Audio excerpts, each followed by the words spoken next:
पाक फौज, जिली इंतजामिया और सिविल सोसाइटी की जानब से आज़ाद कश्मीर के दारुल हुकूमत मुजफ्फराबाद में क्लीन एंड ग्रीन पाकिस्तान के उन्वान से वाक का एहतमाम किया गया। वाक का मकसद माहौल को साफ रखना और आगाही फराहम करना था। वाक में assistant commissioner Muzaffarabad Raja Sadaqat, ASP Khurram Iqbal, ताजर रहनमा शौकत नवाज मीर, सदर central press club Muzaffarabad Sajjad Mir समेत मिलिट्री और सिविल सोसाइटी के नुमाइंदगान ने शिरकत की।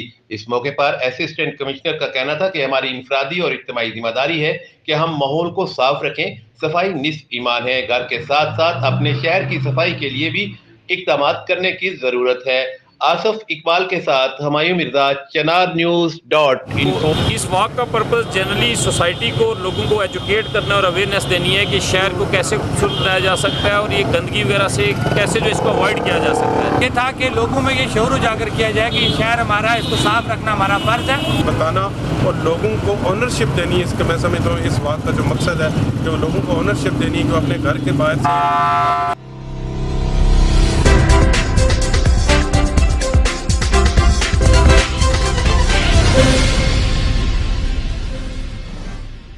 मज़ीद खबरों और अपडेट्स के लिए विजिट करें chenarnews.info।